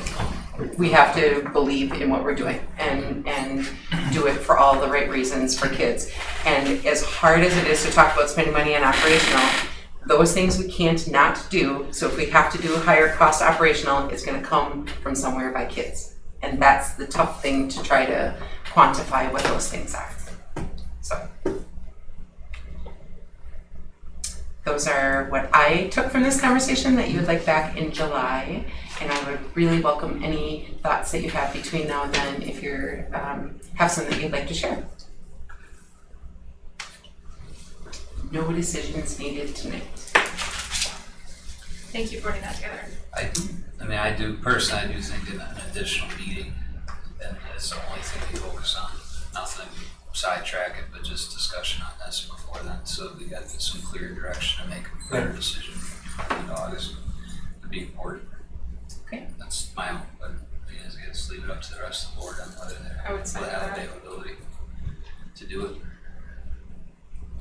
Having all the members here, and I certainly understand that things come up, but having everyone here when your names and faces are on it is important too, so. Yeah, So- I mean, we're gonna be the messengers to the community for this thing. You can't expect that it's gonna be all Shelley and Brandon. It's gonna take all of us to try to get this thing through and for people to believe in it. So, So do we want to set a date for early August as opposed to the third, in addition to the third Monday? Or see how July goes and then set it? I don't know how fast your calendars move forward. I think, see how the July meeting goes and then talk about it then. We won't have an expulsion during the summer, I'll tell you that. So you won't need to clear a night for that very quickly. We never know. When is the fair? Last week in July? It runs into August 2nd, Saturday, or 1st, and there I know, but Okay, I think we should do it before that. before the fair. Oh, I think that the fair is an opportunity where our community is Talking coming into a very points. like yeah, that's a roving spot place where we can have a lot of access to a lot of the people that are gonna be our Interesting. voting base. I would highly recommend we get our stories figured out and be ready to roll the fair. Are you suggesting we should vote on a resolution at the July meeting? I am requesting a meeting that focuses solely on referendum prior to it. Because our monthly meeting will be the week before the fair, yep. so we could, And so the July Probably agenda is always between pretty now and short as well. July doesn't have a lot of reports. Elizabeth and I think Kim has something, but we could certainly plan to spend more of our time on that. yeah, I think having a goal to vote earlier in the summer is not a bad Okay. idea either, because that, then it's all very clear, if our goal is to have it done in time for the fair or before school starts or Yeah, I just think, whatever, yeah. before fall activities begin. It's Yeah, not a bad Yes. idea. I think getting those hot, we've got so many different, kind of key community events coming up that we can leverage. The back to school bashes Yes, are a like big let's deal that make we'd that like to happen and have. get ready for those Yep. prior to. Okay, Can you just do a poll out for dates in July? I sure can. A couple, see if we can get at Everybody. least 5 of us. Yeah,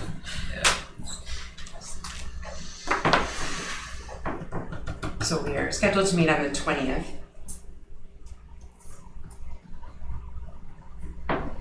You're back from wedding after 20, recovered and everything. No more crafties for me. I don't mean to push everybody, I want everybody to be like on board and understand it, just, I agree, earlier is better, that sounds good. Okay. So what I think has to happen is Brandon and I have to be really quick about getting a 4-year plan together for you and start some bullet points. And I feel like getting you guys that information and some possible dates for a meeting earlier in July, so that by the time we come together on July 20th, you've had the opportunity for more discussion and perhaps maybe willing to take a vote at the July 20th meeting. Is that what we are hoping for? yeah, just we do a lot of prep for that, Okay. yeah, which would be good. Okay. Because again, your resolution doesn't need all the detailed budget stuff, and we have to check with Baird to see exactly what the language of that resolution is. But as soon as that vote happens, you want to be able to speak with one voice. Yeah, That's we want a marketing plan. Yep. In place. Okay? Do you think, is it reasonable to have something by maybe June 29th, Shelley? Yep. It's only 2 weeks. Everything's reasonable. No. I mean, the Monday, yes. Because Do Do we want to check people's availability for Monday, That's, June I guess 29th? that's my thought, is if we could go in 2 weeks from today, and that gives a little bit more time to take some feedback to that meeting. Yeah. I can make that. So, I don't know how that. I'll be around. I think I'm same. Nick, do you have thoughts? Some data, but then, or like, Well, to meet again on that day, we're non-doing it. You said yes, you said yes. Adam, what did you say? Brandon, do you want me to reach out to that group and see if they have marketing and stuff that they use? Oh, Alex will not Or be if you here. wanna share any contact information that you have, I'd be happy to. Okay, I can reach out because you're gonna be working on other stuff. But if Alex, I can get a meeting to do one. Alex will not be here. Sure. He gets back, I think, July Teams or 6th or WebEx. something. Yep. Okay, I'll do that. it's kind of like a safari or something, or? They're going to France. They fly out tomorrow. Which part? All of it, I guess. Probably depending on Ellis, yeah. Okay, where to live left? Alright, See if it, see if we can do it wise. moving on to meeting minutes then probably, 10.1. Yep.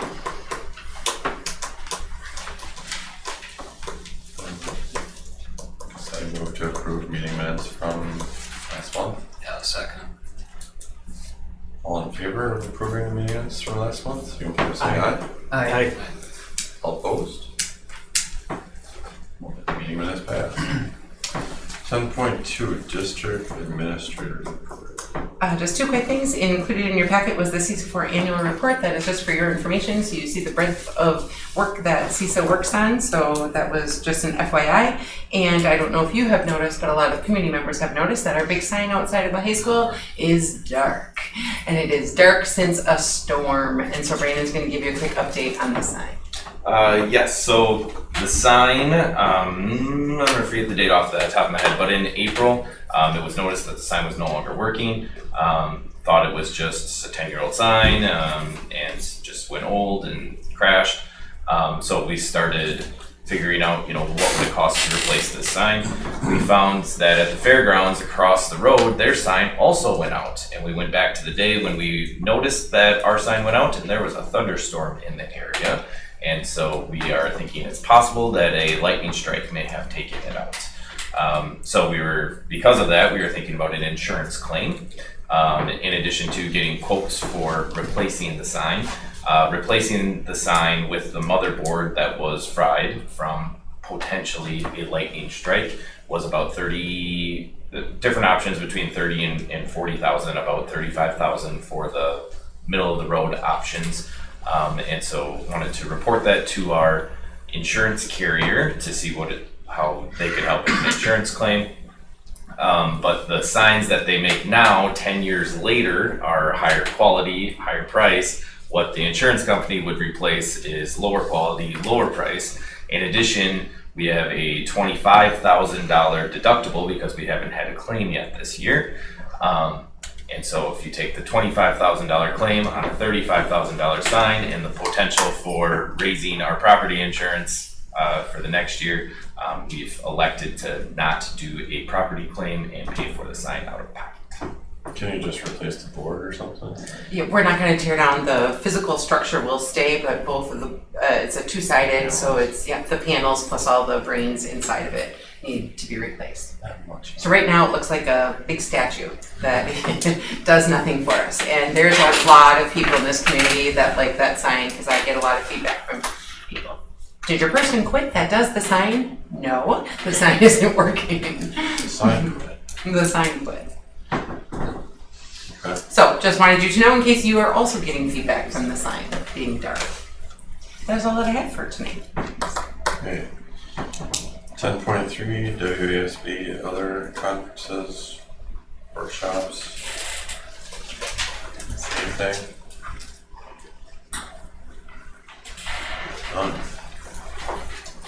Future agenda items? Like we talked about some already? Yep. Any further debate? Statements? yes, a statement sort of aside that didn't really fit into anything. just sort of happened, talk discussion at home. What is I haven't really seen anything with it from the school levels, just the box tops program. I know it used to be big, quick trip milk caps, and they stopped doing that just for extra funds coming in for the schools. I know it's not much, but if there's just something to. Used to be General Mills, box tops for education. I remember that, but I haven't seen that in a really Oh no, long it's time. still active because we still submit, but I don't know if enough people have to get any checks out. But that was just sort of a. Okay, well, I'll do some checking. July, all of our principals aren't here, Yeah, so that might that's- wait until August. Yeah, no, that's fine. That was Play just sort of a. Yep, got it. Good reminder for people. Yeah, just when you buy cereal,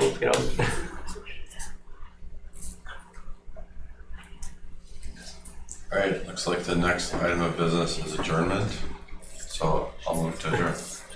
I'll second. All in favor, signify by saying aye. I. All opposed? We are officially adjourned at 8:06. Thank you for